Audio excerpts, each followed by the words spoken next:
ठरकी बंदे अपन हरकतों तो बाज नहीं आते भावें किसी भी मुल्क च होवन। उन्होंने यह नहीं पता कि यूरोप है, इत्थे तो जरा सारी हरकत करो तो पुलिस उस टाइम पहुँच आती है।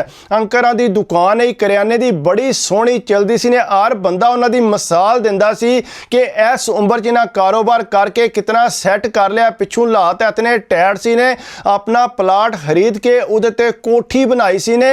बड़े खुश है, हर 6 महीने बाद पाकिस्तान टुर जाते सी, जिसले इत्थे वापस आते सी, अपनी मौज मस्ती भी कींदे सी, नाले अल्कोहल भी पींदे सी। बड़े ही खुश है, हर बंदा नाले यार दोस्त आके बहंदा सी, तरीफां करदा सी। लेकिन उन्होंने एक दो हरकत इस तरह की पहला भी पिछा की सी, उत्थों भी मारा खा के आए सी। लेकिन इत्थे भी इन्हां दी दुकान ते यंग मुंडे आउंदे सी, वो जनाब कदे अल्कोहल लै जांदे सी, कदे सिगरट लै जांदे सी। उन्हां कोल उम्र भी कोई नहीं सी, पुछदे ते उन्हां नूं दे दिंदे सी। वो सारे बड़े यार दोस्त बने सी। उन्हां नूं पता सी कि होर किसी दुकान तो ते सानूं अल्कोहल वगैरह नहीं लभदी, लेकिन इन्हां कोलों लभ जांदी है। एक मुंडा जिहड़ा इन्हां नाल बहुत ज़्यादा फ्री हो गया, आके कलावे शावे मारदा आ, हत्थ शत्त मिलांदा सी। उन्होंने जनाब ड्रिंक वगैरह भी फ्री दे दिंदे सी, नाले जिहड़ा उहदे यार दोस्त आउंदे सी वो भी ड्रिंक फ्री लै जांदे सी। वो जनाब पूरे यार दोस्त बन गए सी। अंकरां नूं आख्या कि तू मेरे कोल बह, उन्होंने जनाब बर्गर वगैरह मंगा के दित्ती। उन्हें बर्गर खादा, बड़ा खुश होया। उहदे कोल बड़ा पैसे हुंदे सी, उन्होंने कदे पिज़्ज़ा मंगा दिंदे, कदे कोई ना कोई शै जिहड़ी आ उन्होंने खुआलदे रहिंदे सी। वो इतना को क्लोज कर लिया सी, उन्होंने कोल बिठा के उहदे पट्टां ते हत्थ शत्त मारदे सी, उहदियां गल्लां ते भी हत्थ शत्त लांदे रहिंदे सी, पूरे जिस्म उहदे नूं टच करदे सी।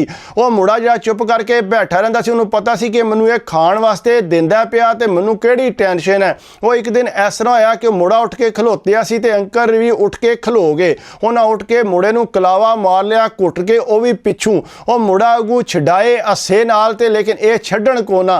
वो जनाब इस तरह होया कि एक गाहक आ गया गोरा, जो ही अंदर वड़िया उन्हें तकिया तो उन्हें आख्या कि मसला बन गया, कि उन्होंने फड़िया ही। वो मुंडा जिहड़ा यंग है फटोफट बोलिया, नहीं नहीं मेरा ये फ्रेंड है, असीं मजाक लगे हैं, आपे अगे भी असीं मजाक करते रहने हैं। उन्हें जनाब उन्होंने गाहक नूं चुप करा दिता।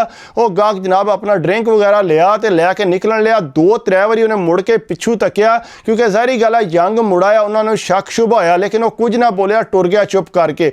उस तो बाद अंकल उन्होंने कलावा मारिया तो उन्होंने आंदे ने कि चल मेरे नाल जरा, मैं तेरे नाल काम करना तो मैं तेनों पैसे देंगा। उन्हें आख्या कि कितने पैसे देंगा।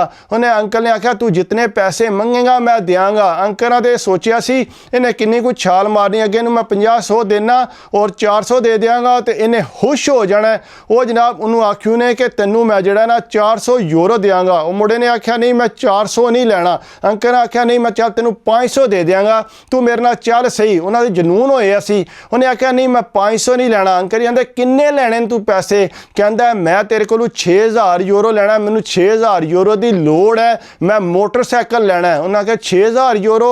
बहरहाल उन्होंने जनून चढ़िया सी। उन्होंने कहा ठीक है मैं तेनों 6000 यूरो दे देंगा, कोई मसला नहीं, लेकिन मैं टाइम अपनी मर्जी का लाना। उन्हें आख्या ठीक है। वो बाहर 2-3 बंदे दुकान दे खलोते सी, वो तकदे सी पे। अंकल होरी गए जाके दुकान का शटर सटिया। बंदियां नूं पता सी कि अंदर यंग मुड़ा भी जिहड़ा इन्हां नाल खलोते है।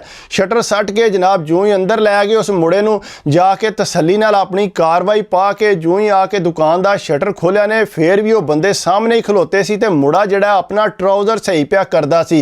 नाल ही वो मुड़ा कहंदा कि दिओ मैनूं 6000 यूरो। वो अगू आंदे ने 6000 यूरो मेरे कोल कित्थों आया, मेरे कोल तू 500 लै लै लैणे ते, नहीं तो यह भी मैं को नहीं देना। मुड़े ने आख्या नहीं मैं तेरे को 6000 यूरो लैके जाना है, नहीं तो मैं पुलिस बुलाऊंगा। चंगा भला रोला बन गया। जोड़े बंदे बाहर खलोते सी ना, उन्होंने दिमाग से पहले ही सारी गल आ गई सी। वो फटोफट अंदर आ गए। अंदर आके उन्हें आख्या कि मसला बनया। वो मुड़े ने आख्या ना रोन ला पिया कि इन्हें मैनू आख्या कि पिछू समान चुकना तो जाके मेरे नाल इस तरह हरकत की है। उन्हें सानू भी पता इन्हें दुकान का शटर सटिया।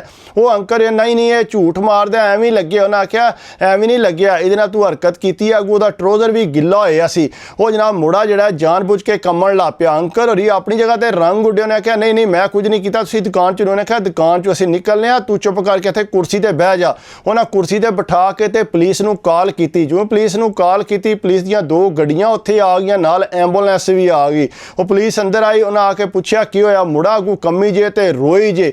उन्होंने फटोफट एंबूलेंस बिठाया ते अंकल ने कहा तू दस। उन्हें आख्या नहीं ये झूठ मार देना। कहा झूठ मारदा ते ये ते बाद च पता लगेगा। वो जिहड़े 2 बंदे खलोते ਕਰਦੇ ਸੀ, ਉਹਨਾਂ ਕਿਹਾ ਸਾਡੇ ਸਾਹਮਣੇ ਨੇ ਦੁਕਾਨ ਦਾ ਸ਼ਟਰ ਸੱਟਿਆ। ਉਹ ਜਨਾਬ ਉਹਨੂੰ ਹੱਥ ਖੜੀ ਲਏ ਨੇ, ਅੰਕਲ ਰੇਗੂ ਰੋਈ ਜਾਣ ਦੇ ਆਖਣ ਨਹੀਂ ਇਹਨੇ ਜਿਹੜਾ ਝੂਠ ਮਾਰਿਆ। ਉਹਨਾਂ ਕਿਹਾ ਤੂੰ ਫਿਕਰ ਨਾ ਕਰ, ਅਗਰ ਤੈਨੂੰ ਕਸੂਰ ਨਹੀਂ ਕੀਤੇ ਆ ਨਾ ਤੇ ਤੈਨੂੰ ਅਸੀਂ ਛੱਡ ਦਿਆਂਗੇ। ਉਹਨਾਂ ਜਨਾਬ ਪੁਲਿਸ ਦੀ ਗੱਡੀ 'ਚ ਪਾਇਆ, ਇਹਦੀ ਦੁਕਾਨ ਬੰਦ ਕੀਤੀ, ਉੱਤੇ ਸੀਲ ਦਾ ਬੋਰਡ ਲਾਇਆ ਤੇ ਲੈ ਕੇ ਉਹਨੂੰ ਟੁਰ ਗਏ। ਜਿਸ ਵੇਲੇ ਲੈ ਕੇ ਗਏ ਉੱਥੇ ਖੜੀ ਨੇ ਥਾਣੇ, ਉੱਥੇ ਆਖਣ ਜੀ ਮੈਂ ਵਕੀਲ ਕਰਨਾ। ਕਿਹਾ ਵਕੀਲ ਤੂੰ ਬਾਅਦ 'ਚ ਕਰੀ, ਪਹਿਲਾਂ ਅਸਾਂ ਤੇਰੇ ਫਿੰਗਰਪ੍ਰਿੰਟ ਲੈਣੇ ਨੇ, ਤੇਰੀ ਰਿਪੋਰਟ ਬਣਾਉਣੀ ਹੈ, ਉਸ ਤੋਂ ਬਾਅਦ ਤੈਨੂੰ ਪਰਮਿਸ਼ਨ ਮਿਲੇਗੀ ਤੇ ਤੂੰ ਵਕੀਲ ਬੁਲਾ ਲਵੀਂ। ਅੱਗੂ ਰੋਈ ਜਾਣ, ਉਹਨਾਂ ਨੂੰ ਸਮਝ ਨਾ ਆਵੇ ਕਿ ਮੇਰੇ ਨਾਲ ਬਣ ਕੇ ਗਿਆ। ਜ਼ਾਹਰੀ ਗੱਲ ਆ ਉਹਨਾਂ ਤੇ ਹਰਕਤ ਕੀਤੀ ਸੀ, ਉਹਨਾਂ ਨੂੰ ਪਤਾ ਸੀ ਮੈਂ ਕੀ ਕੀਤੀ ਹੈ, ਪਰ ਪੁਲਿਸ ਵਾਲਿਆਂ 2 ਰਾਤਾਂ ਉੱਥੇ ਰੱਖਿਆ। ਉਸ ਤੋਂ ਬਾਅਦ ਉਹਨਾਂ ਆਖਿਆ ਤੇਰਾ ਅਦਾਲਤ ਦਾ ਟਾਈਮ ਆ ਗਿਆ, ਤੈਨੂੰ ਅਸੀਂ ਅਦਾਲਤ ਖੜਨਾ। ਜਿਸ ਵੇਲੇ ਅਦਾਲਤ ਖੜੀ ਉਹਨੇ ਤੇ ਉੱਥੇ ਜਾ ਕੇ ਪੇਸ਼ ਕੀਤੀ ਉਹਨੇ, ਇਹ ਰਿਪੋਰਟ ਕੋ ਨਹੀਂ ਸੀ ਆਈ ਉਸ ਮੁੰਡੇ ਦੀ।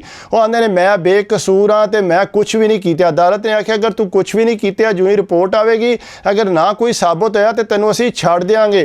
ਕਹਿੰਦਾ ਨਹੀਂ, ਮੇਰੀ ਦੁਕਾਨ ਤੇ ਚੀਜ਼ਾਂ ਇਸ ਤਰ੍ਹਾਂ ਦੀਆਂ ਪਈਆਂ ਨੇ ਫ੍ਰਿਜ 'ਚ ਜਿਨ੍ਹਾਂ ਦੀਆਂ ਡੇਟਾ ਖਤਮ ਹੋ ਜਾਣੀਆਂ ਨੇ, ਮੇਰਾ ਦੁਕਾਨ ਤੇ ਜਾਣਾ ਜ਼ਰੂਰੀ ਹੈ। ਮੈਂ ਆ ਕੇ ਚੀਜ਼ਾਂ ਜਿਹੜੀਆਂ ਨੇ ਆਪਣੇ ਦੋਸਤਾਂ ਵਗੈਰਾ ਨੂੰ ਦੇ ਆਵਾਂ। ਉਹਨਾਂ ਦਿਲ ਸੀ ਕਿ ਮੈਂ ਤੂੰ ਸਲਿੱਪ ਹੋ ਜਾ, ਹੁਣ ਤੇ ਮੈਂ ਫਸ ਗਈ ਹਾਂ। ਉਹਨਾਂ ਆਖਿਆ ਤੂੰ ਫਿਕਰ ਨਾ ਕਰ, ਜਿਹੜਾ ਤੇਰਾ ਨੁਕਸਾਨ ਹੋਇਆ ਨਾ ਉਹ ਅਸੀਂ ਤੈਨੂੰ ਦਿਆਂਗੇ, ਤੂੰ ਜਿਹੜਾ ਫਿਲਹਾਲ ਇੱਥੋਂ ਨਹੀਂ ਜਾ ਸਕਦਾ ਜਿੰਨੀ ਦੇਰ ਤੱਕ ਤੇਰੀ ਰਿਪੋਰਟ ਨਹੀਂ ਆਉਂਦੀ। ਉਹ ਬੜੇ ਰੋਏ, ਉਹਨਾਂ ਆਖਿਆ ਮੈਨੂੰ ਮਾਫ ਕਰ ਦਿਓ, ਮੈਂ ਜਾਣਾ ਚਾਹੁੰਦਾ। ਨਾਲ ਹੀ ਕਿਉਂ ਨੇ ਕਿ ਉਹ ਮੁੰਡਾ ਜਿਹੜਾ ਆਪੂ ਇਹ ਕੁਝ ਚਾਹੁੰਦਾ ਸੀ, ਉਹਨੇ ਮੈਨੂੰ ਫਸਾਇਆ। ਉਹਨਾਂ ਆਖਿਆ ਜੋ ਵੀ ਹੈ ਬਾਅਦ 'ਚ ਗੱਲ ਹੋਵੇਗੀ।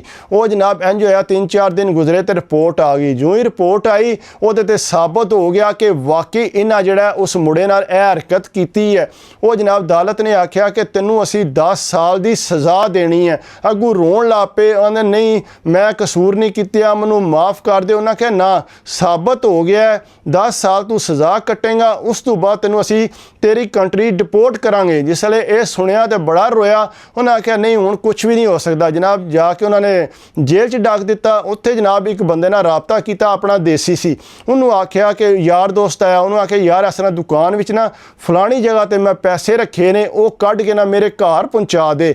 ਉਹਨੇ ਆਖਿਆ ਠੀਕ ਹੈ ਤੂੰ ਟੈਨਸ਼ਨ ਹੀ ਨਾ ਲੈ, ਚਾਬੀ ਵੀ ਦੱਸੀ ਉਹਨੇ ਕਿੱਥੇ ਪਈ ਹੈ। ਉਹਨੇ ਜਨਾਬ ਇਸ ਤਰ੍ਹਾਂ ਕੀਤਾ, ਚਾਬੀ ਲੈ ਕੇ ਉਹ ਪੈਸੇ ਕੱਢੇ, ਪੈਸੇ ਕੱਢ ਕੇ ਉਹਨੇ ਆਪਣੇ ਕੋਲ ਰੱਖ ਲਏ। ਉਸ ਤੋਂ ਬਾਅਦ ਪੁੱਛਿਆ, ਉਹਨੇ ਆਖਿਆ ਅੰਦਰ ਤੇ ਕੋਈ ਸ਼ੈ ਹੀ ਕੋਈ ਨਹੀਂ ਸੀ, ਉਹ ਪਹਿਲਾਂ ਹੀ ਕੋਈ ਫਿਰ ਫੁਰ ਗਏ ਸੀ ਤੇ ਤੂੰ ਪੁਲਿਸ ਕੋਲ ਪੁੱਛ, ਹੋ ਸਕਦਾ ਉਹਨਾਂ ਕੋਲ ਪੈਸੇ ਹੋਣ। ਉਹਨੇ ਪੁਲਿਸ ਕੋਲ ਕਿੱਥੇ ਪੁੱਛਣਾ ਸੀ, ਇੰਨੇ ਪੈਸੇ ਅੰਦਰ ਰੱਖੇ ਸੀ। ਉਹ ਜਨਾਬ ਉੱਥੋਂ ਉਹ ਪੈਸੇ ਵੀ ਖਾ ਗਿਆ। ਉਸ ਤੋਂ ਬਾਅਦ ਆਈਏ ਤੱਕ ਜਿਹੜਾ ਉੱਥੇ ਜੇਲ੍ਹ ਵਿੱਚ ਹੀ ਨੇ। ਹੁਣ ਜਿਸ ਵੇਲੇ ਸਜ਼ਾ ਪੂਰੀ ਹੋਣੀ ਹੈ ਤੇ ਫੇਰ ਹੀ ਉਹਨਾਂ ਛੱਡਣਾ ਹੈ ਤੇ ਇਹਨਾਂ ਕਿਸੇ ਪਾਸੇ ਜਾਣਾ ਹੈ। ਜ਼ਾਹਰੀ ਗੱਲ ਹੈ ਪਹਿਲਾਂ ਹੀ ਹਰਕਤ ਨਹੀਂ ਸੀ ਕਰਨੀ, ਪਿੱਛੋਂ ਵੀ ਸਾਰਾ ਕੁਝ ਬਰਬਾਦ ਹੋ ਗਿਆ। ਉਹ ਵੀ ਕੋਠੀ ਵੇਚਣ ਵਾਸਤੇ ਤਿਆਰ ਨੇ ਪਿਛਲੇ। ਜ਼ਾਹਰੀ ਗੱਲ ਹੈ ਉਹਨਾਂ ਦਾ ਖਰਚਾ ਨਹੀਂ ਚੱਲਦਾ। ਉਹ ਫਿਰ ਉਸੇ ਮੁਕਾਮ ਤੇ ਆ ਗਏ ਨੇ ਸਿਰਫ ਇੱਕ ਹਰਕਤ ਤੋਂ, ਜਿਹੜੀ ਉਹਨਾਂ ਹਰਕਤ ਕੀਤੀ। ਉਸ ਤੋਂ ਬਾਅਦ ਜਨਾਬ ਜਿਹੜਾ ਉਂਝ ਯੈਸ਼ੀ ਮੈਸ਼ੀ ਕਰਦੇ ਰਹਿੰਦੇ ਸੀ ਹੋਰ ਗੱਲ ਹੈ, ਲੇਕਿਨ ਉਸ ਹਰਕਤ ਦੀ ਵਜ੍ਹਾ ਨਾਲ ਉਹ ਫਸ ਗਏ ਤੇ ਹੁਣ ਉਹਨਾਂ ਛੱਡਿਆ ਕੋਈ ਨਹੀਂ। ਅਜੇ ਤੱਕ ਉਹ ਅੰਦਰ ਹੀ ਨੇ। 10 ਸਾਲ ਸਜ਼ਾ ਪੂਰੀ ਹੋਣੀ ਹੈ ਤੇ ਅਗਲਿਆਂ ਡਿਪੋਰਟ ਕਰ ਦੇਣਾ। ਬਾਕੀ ਕੋਸ਼ਿਸ਼ ਕਰਿਆ ਕਰੋ, ਅਗਰ ਮੇਰੀ ਵੀਡੀਓ ਅੱਛੀ ਲੱਗੇ ਤੇ ਲਾਈਕ ਕਮੈਂਟਸ ਕਰ ਦਿਆ ਕਰੋ। ਬਾਕੀ ਆਪਣੀ ਸਿਹਤ ਦਾ ਖਿਆਲ ਰੱਖਿਆ ਕਰੋ।